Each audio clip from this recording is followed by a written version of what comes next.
Things were just going a little bit too well this year, weren't they? On the pitch, absolutely flying. We still are. We're top of the league and we've got a chance to make it a one-horse title race if we win against the second place side today. But off it, there's the first sign of problems. Our best amateur player has been snuck away from us. There's interest in a couple of others. And although we've signed one ready-made replacement, for the future financial plans I had, this might be a bit of a difficulty. Let's go and see if we can get the job done, because promotion is now more important than ever.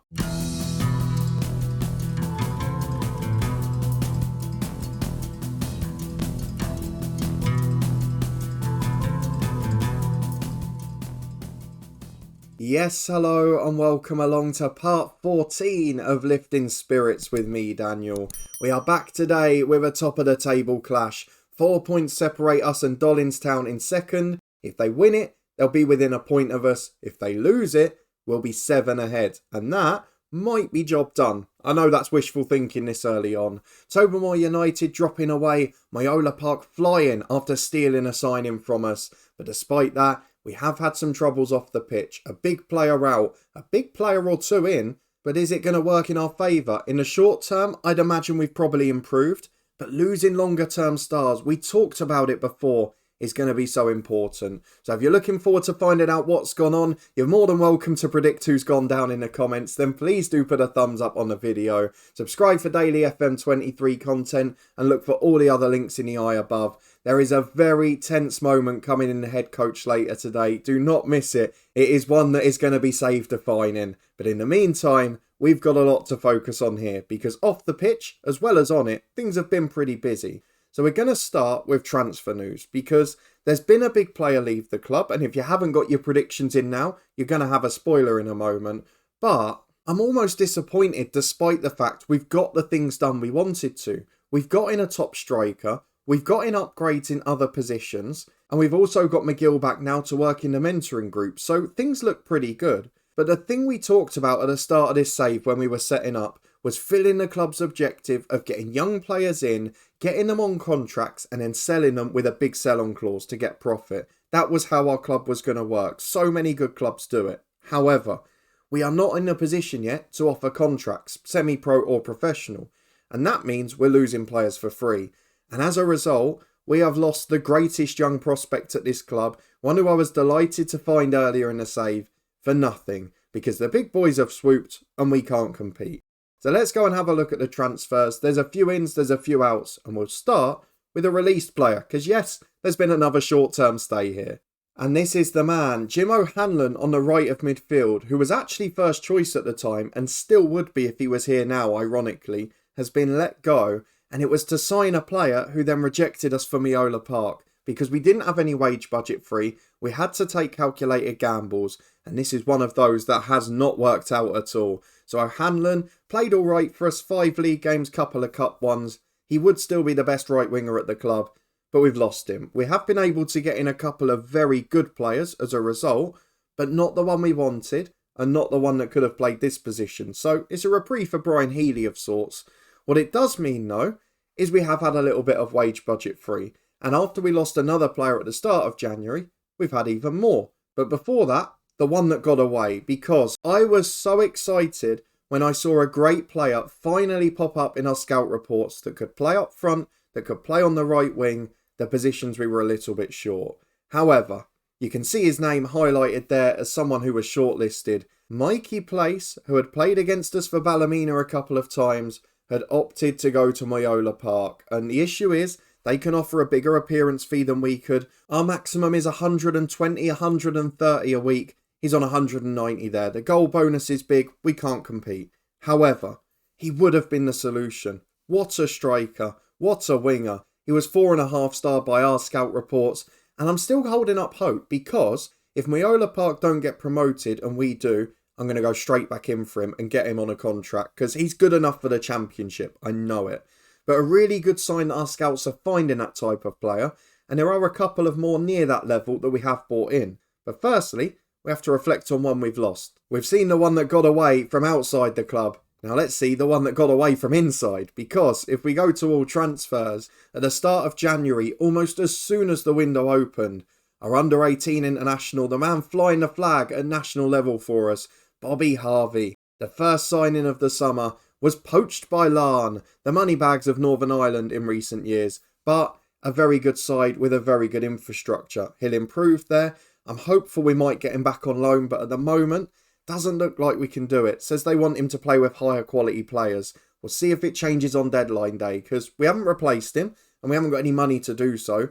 At the moment, we've gone to Linfield and got a backup, and we're going to have to play McGill at right back. Now that's another frustration, because he was a brilliant centre-half the first half of the year, and we've not quite had the same ability with a covering defender since. So if we have to play him right back all year, it takes away a little bit of our defensive solidity, and obviously he's not as natural out there either, so it takes away some of the attacking threat.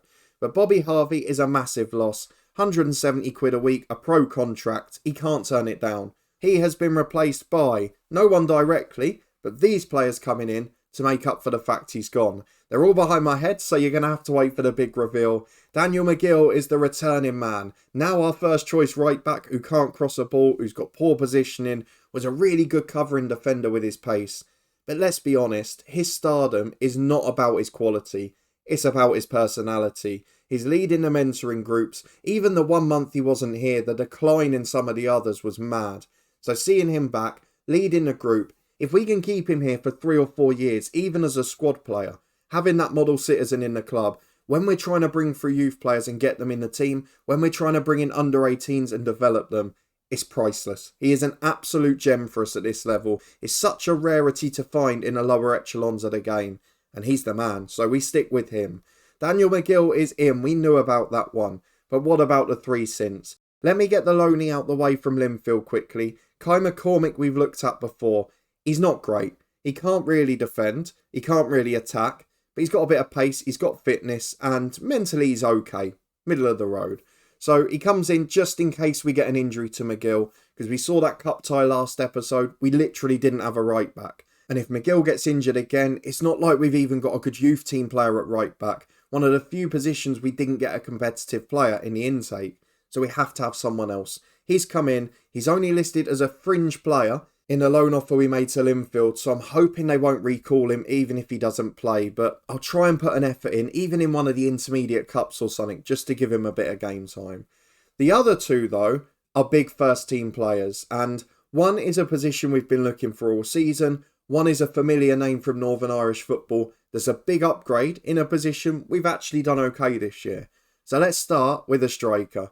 Jordan Jenkins was the next man on the scout report, basically our second choice to Mikey Place, who we missed out on. He is a 4-star ability striker, 5-star potential, had been at Portadown and actually scored some goals in the top tier of Northern Irish football. 7 goals in 33 starts last season, and he's now in the 3rd tier. Only played 1 game, not quite match sharp. And we saw it with Ryan McGivern. He's got better as he's got fitter. So I'm not going to judge Jenkins just yet. But he scored goals at a top level for various clubs. Not massively, but at this level, once he gets going, once he gets service, he should be prolific. There's no doubt about that. Good finisher, good off the ball. Just a good all-rounder. Got a bit of pace too. And naturally fit. So shouldn't miss many games. Then I was left with a bit of a decision to make because we had 2 brilliant players from the top tier pop up in our scout reports after being released. We had Stephen McCulloch, a left winger and left wing back, who came from Ballymena, and we had Connor Mitchell, who is a goalkeeper that has played at the top level for various clubs. So we decided to go for the goalkeeper because at left back, we've got McGivern now, we've still got Ethan Warnock, and in goal, it is technically, other than right wing, our weakest position in the team. So Connor Mitchell is a 4-star ability goalkeeper. He is a huge upgrade on Graham and Carey. Carey has suggested he wants to go, so we were already going to go down to 1 goalkeeper, and that will probably happen this month. And Neil Graham, as well as he's played, he's not actually developing, and if anything, he's going slightly backwards. One of the few that doesn't want to go in the mentoring group and get that significant influence. So with Connor Mitchell available, a man who's played loads of games for Warren Point in the top 2 tiers, has played for Larne, has played for Linfield, played for Chester in England in the National League. He's a very good player. He's a very solid goalkeeper. And you can see technically across the board he's great. He's not bad physically. And he's 6'1", a bit taller than Graham. Better mentally in terms of the composure and positioning. And just a really safe pair of hands. Another one that maybe as we step up to the 2nd tier can do a solid job and keep us up, which we've got to bear in mind. I am also aware that 27, as we've had the older players in this year, they have declined, they've not trained that well.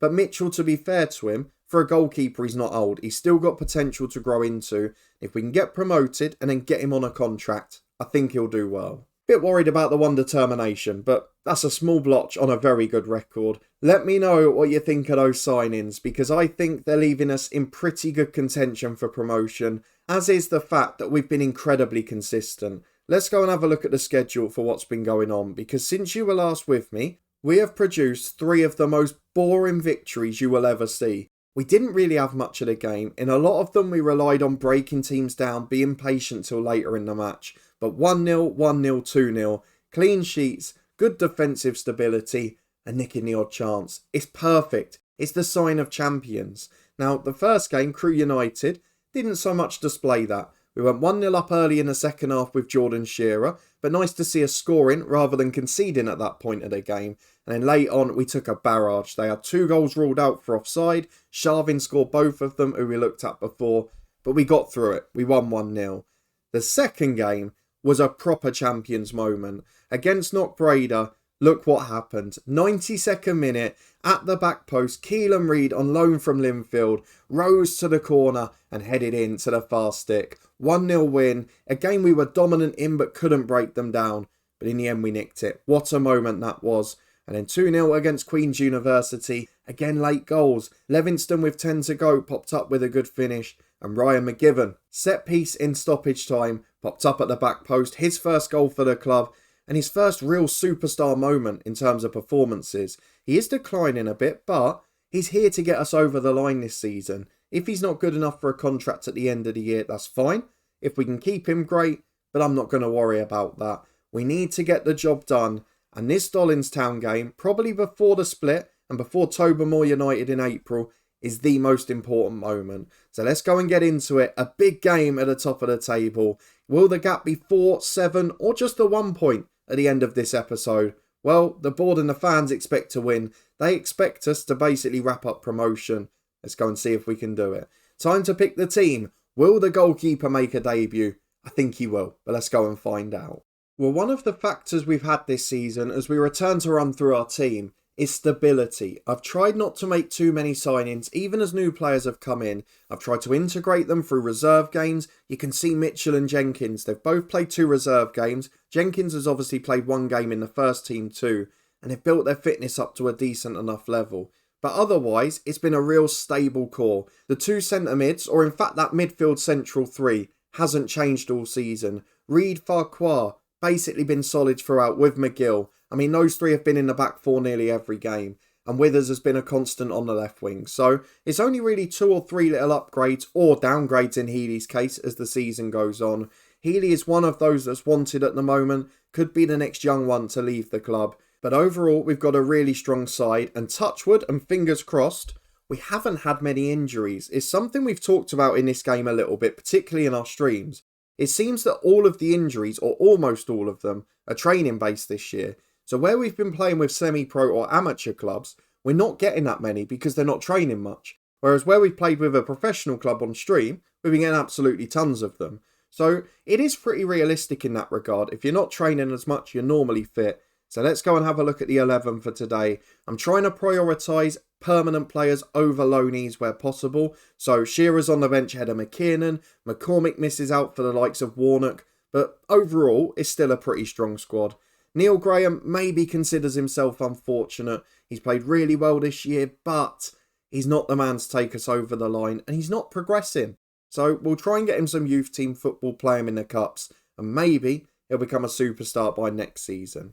But here is the team that we're going for today. Connor Mitchell makes his league debut in goal. McGill is at right back, his second game since returning, with McGivern on the left, Reid and Farquhar as centre half. Chambers and Levingston, the ever dependables in midfield. Healy and Withers on the wings. And then McKee, still scoring bundles, still the top scorer, with Jenkins making his second appearance up front. Can he find the goal threat? Can he become the star? Only one way to find out. Into the Dollingstown game we go. This is a potential 6-pointer in the title race. Now, as our squad's a lot stronger this year, we have been quite positive in our mentality a lot of games, but away to the side challenging for the title, I am going to go back to starting balanced and we'll adjust it as the game goes on. And Dollingstown, to be fair to them, they're not a team of superstars. They've just got a really solid core and they play pretty consistently. So it's going to be an interesting one, this. Let's go and tell the lads we want to pick up where we left off. A good finish against Queen's University. And as you've seen, a lot of the time we produce the late show. So I wonder how long this one's going to go. We will keep an eye on the two sides below us two as well, because Tobermoor United and Myola Park face off. And if we do have that little dwindle towards the end of the season, I am a little bit cautious of Myola Park. However, they've now gone behind Tobermoor United.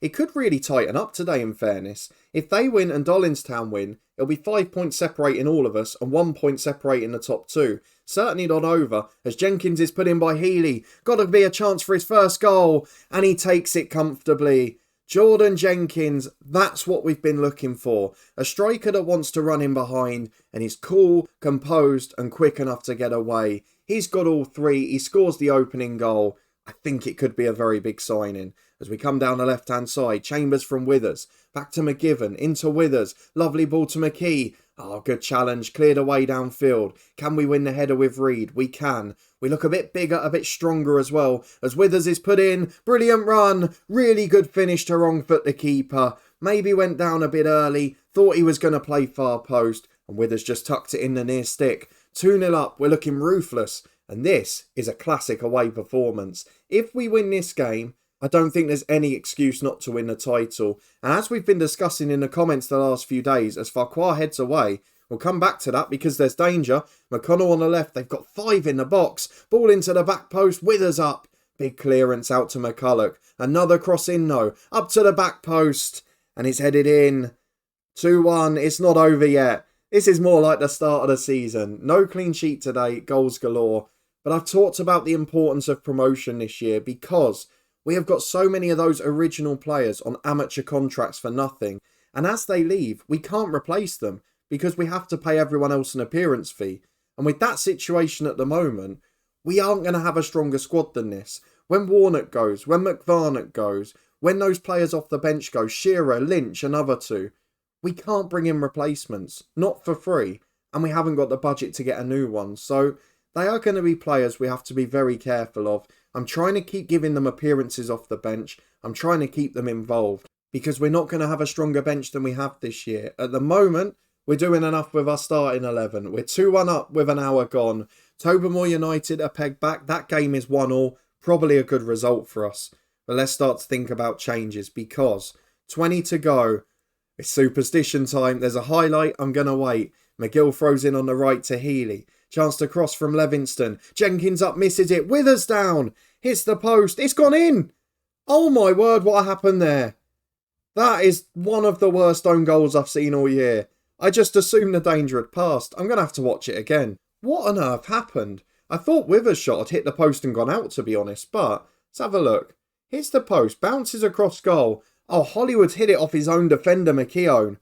I thought he just sliced it in, but no. Smacked it off his teammate into the back of the net. Panic in the penalty area, but it suits us. Let's make a sub. McKee is having a poor game. He's not been great for a while now. Good to see the wingers playing well, though. We are going to take off McKee for McVarnock. We're going to take off Jordan Jenkins on a yellow for Shearer. Great performance from him, though. I'm also looking at Farquhar at the back, but I don't think it's the right time. So we'll leave it at 2. We'll get through 10 more minutes. Then we'll make more if need be. We're just under 10 to go as Shearer gives the ball away. I don't really want to change the defence now, who are the only candidates, because it's not the type of game where you rest people to get a good back four. Next weekend we're playing in an intermediate cup game as Shearer's in to Withers, brought down for a penalty. Really good football on the counter. I actually think we've benefited here from Dollingstown attacking us, because on the counter we're ruthless. Ryan McGivern is the best penalty taker at the club, remarkably. He steps up, he fires it in, and the former Northern Irish international, no matter what you say about his dwindling physical stats, he is becoming a very important part of our team. We've got 2 minutes left. I will make the subs now. Farquhar off for McGann. Keelan Reid off for Warnock. We'll put McGivern centre half. And then in midfield, Josh Lynch or Matthew Buchanan. Buchanan's one from our academy. So as good as Healy's been, he'll get another run out. I know it's 2 minutes and it doesn't benefit his development, but it still adds to his appearance stats. And it's a sign for me that to the supporters, to the fans, to the club culture items, I'm trying to bring through youngsters. Buchanan on, 2 minutes to go. This has been a brilliant display. Miola Park have had a late red card, but they're still 1-1. So as it stands, we are 7 points clear of Dollingstown in the playoff place and even further clear of third and missing out entirely. This is a position we cannot throw away. We need to get promoted. We need to stabilise in the second tier. And I think we're a big step closer to doing that. What we're going to do now is skip ahead a week. Just make sure we don't get any other offers for our players. And hopefully, if all stays well, we can enjoy the rest of the season and focus on when we're going to have our promotion party. Well, it's a good job we didn't plan to play this cup match on camera because it's been postponed again anyway. So it's going to be delayed till Tuesday with a league game at the weekend. We're going to play reserves. Any of the players who get appearance fees will probably drop out. We'll make it a cheap game. We'll try and get through. Because if I'm being honest, I still want to win the intermediate cups. The last chance we're going to get at it if we get promoted. So let's try and do it. But we're still going to rotate a bit. And we should have enough against lower league opposition. In the last week or so, we've had no transfer news in or out. However, maybe we've had a sign we should be a bit more patient, because if we go to our scout reports, they've actually suggested a goalkeeper now who's better than the one we bought in. There's McCulloch, who we had the option of potentially signing instead of a goalkeeper, but considering his best positions weren't ones we play naturally, I didn't think it was worth the gamble. What I am surprised about, though, is that Ballymena have also released Jordan Williamson, who's a very good goalkeeper. He is rated half a star better by the scouts, but I would say they're pretty similar. The difference is he's not got as many great technical stats as Mitchell, but his personality's huge. He's driven, he's determined, he's got all of that. But I'm going to stick with Mitchell for the season. We'll hope Williamson's there. We could have both next year, who knows. But overall, I'm really pleased with where we are at the moment. I could not be happier to be flying away at the top of the league. I knew this season was one we had to get promoted, and we talked a little bit in the comments throughout the season. I've gambled for a reason. I'm very frugal financially, but I know if we don't go up this year, it's going to cost us more. Having those players that at the start are on contracts with no fee at all, even appearance fees to them, we have to get promoted while some of them are still here, because we will lose them eventually if we can't afford to pay them. We've already had to give McKee a contract with an appearance fee, and there are others close to that category too. So I just hope we can get promoted before we lose any more of those young stars for nothing, then get them on contracts, then get the sell-on fees, then we're rolling. That's the plan. But at the moment, the league season is going perfectly. We are unbeaten, and one of the things I wanted to show you before we go is the difference. When I talked about draws not being a disaster earlier in the year, you can see the direct impact of drawing games you might have otherwise lost.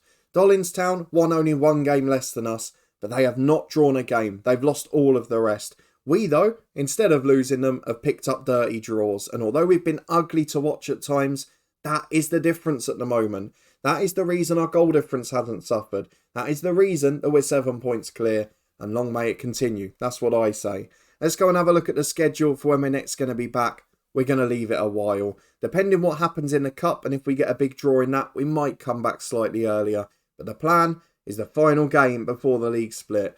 Tobermoor United are home. Will they still be in the race? Will they have fallen away? That 10-point gap to third is crucial, and we want to maintain it. Let's hope we avoid an injury crisis, losing any more players. But if you did enjoy this episode and you want to find out, then please do add a thumbs up and subscribe down below. We've got daily content from 2 long-term stories, including the head coach, which is back with a thrilling season finale later today. I promise you it's one not to miss. It's been a strange old season there.